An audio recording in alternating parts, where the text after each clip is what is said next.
Hello दोस्तों, स्वागत है आपका मेरे इस जीडीएस समाचार चैनल में। दोस्तों, आज की वीडियो में बात करेंगे ग्रामीण डाक सेवकों के लिए बहुत ही इम्पोर्टेंट अपडेट है। और यहाँ पे दोस्तों ग्रामीण डाक सेवकों का जो अभी ट्रांसफ़र को लेकर, और आप जानते हैं कि इस टाइम पे ग्रामीण डाक सेवकों को जो ट्रांसफ़र पोर्टल ओपन है और अब जो है फाइनल पड़ाव में है। और यहाँ पे दोस्तों ये फैसला होना है कि किन किन जीडीओस को जो है ट्रांसफ़र दिया जाए। वैसे आप जानते हैं कि जो यूनियन है उन्होंने पहले एक बार लेटर निकाला था जहाँ पे जो वैकेंसीज़ हैं उसको अपडेट करने को बोला था, जिससे कि मैक्सिमम लोगों को जो है ये जो ट्रांसफ़र पोर्टल का बेनिफिट, ट्रांसफ़र पोर्टल अभी ओपन हुआ है उसका बेनिफिट मिल सके। लेकिन दोस्तों वो क्योंकि 1000 के से बढ़कर जो कुछ नए अभी जो रिजल्ट्स आए थे उसके बेसिस पे कहा गया था, लेकिन वो दोस्तों इम्प्लीमेंट नहीं हुआ। लेकिन उसके बावजूद अगर हम बात करें, अभी जो आपका फाइनल वेरिफिकेशन प्रोसेस चल रहा है, और फाइनल वेरिफिकेशन प्रोसेस में भी आपको जो है यही वो पार्ट है जहाँ पे रिजेक्शन होते हैं। अभी तक जो भी आपने किया है उसका अब आपको जो है यहाँ पे चेक किया जाएगा कि जो भी आपके डॉक्यूमेंट्स है वो वैलिड है कि नहीं है। और 8 से 10 ऐसे पॉइंट्स हैं जिनका कि आपको ध्यान रखना है, और अगर वो 8 से 10 पॉइंट आपके ठीक नहीं हैं तो आपका रिजेक्शन पक्का है। तो बात करते हैं दोस्तों आज के इस इम्पॉर्टेंट अपडेट के बारे में। दोस्तों, और चैनल पे आप पहली बार हैं तो चैनल को ज़रूर सब्सक्राइब करें, जिससे आने वाली हर वीडियो का अपडेट आपको मिलता रहे, और साथ ही साथ बेल आइकन ज़रूर दबाएं। दोस्तों, जो रिजेक्शन के रीज़न है, एक तो ये है कि जो आपकी मिनिमम रिक्वायरमेंट है कि नंबर ऑफ़ ईयर्स ऑफ जो सर्विस है वो पूरी होनी चाहिए। 2 और 1 year continuous engagement period is not completed, तो आपका रिजेक्शन के चांसेस हैं। Permitted number of times rule 3, यानी कि जो मेल और फीमेल के लिए है कि कितने नंबर ऑफ टाइम्स आप ले सकते हैं, ये बिल्कुल स्ट्रेट फॉरवर्ड है। ये बेसिक एलिजिबिलिटी है। अगर आप ऑलरेडी वो ट्रांसफ़र ले चुके हैं तो आपको नहीं मिलेगा।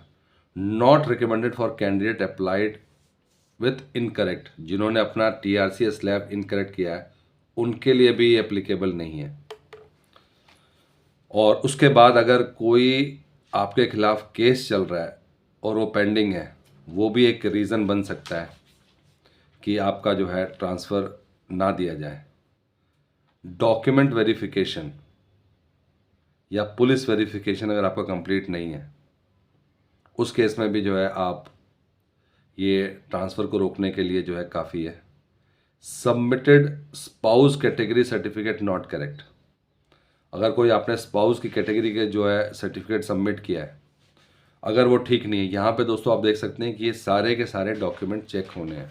अगर इसमें से कहीं पे भी कुछ कमी होगी तो ट्रांसफ़र का दिक्कत आएगी, ट्रांसफ़र का जो आपका रिक्वेस्ट है वो रिजेक्ट हो सकता है। Cooling of period of 1 year of continuous engagement since last transfer not completed. एक तो नंबर ऑफ ट्रांसफ़र है कि कितने आप ट्रांसफ़र ले सकते हैं, वो एक इम्पॉर्टेंट है। प्लस अगर एक आपने ट्रांसफ़र ले लिया है तो बीच में कूलिंग पीरियड आता है, मतलब आप लगातार आज ट्रांसफ़र हुआ कल नहीं ले सकते, उसके लिए कूलिंग ऑफ पीरियड है, वो भी 1 साल का है, of continuous engagement since last transfer not completed. इसके अलावा दोस्तों GDS transferred on administrative vigilance ground and disciplinary criminal proceeding pending और मेजर पेनल्टी इन करेंसी।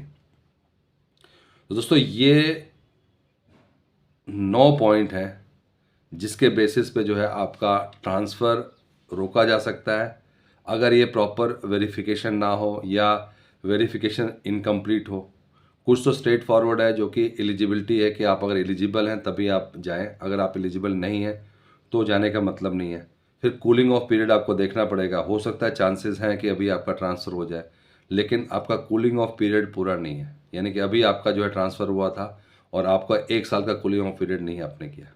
तो दोस्तों ये तमाम ऐसी चीज़ें हैं जिनको कि आपको ध्यान रखना है। और अभी आपका 16 से जो 19 तारीख तक आपका वेरिफिकेशन चल रहा है, और यही वो टाइम है जहाँ पे आपको जो है आपका अप्रूवल और रिजेक्शन होगा कि आपको जो है ट्रांसफ़र दिया जाना चाहिए या ट्रांसफ़र नहीं दिया जाना चाहिए। तो ज़रूर दोस्तों एक बात ध्यान रखें कि ये आपके जितने भी 9 के 9 पॉइंट्स हैं, क्योंकि इसी के बेसिस पे आपको ट्रांसफ़र मिलेगा और इसी के बेसिस पे आपको ट्रांसफ़र रिजेक्ट भी होगा, जिनके जो ये फुलफ़िल नहीं करते। दोस्तों वीडियो को लाइक कीजिए, शेयर कीजिए और सब्सक्राइब करना ना भूलें। Thank you for watching this video.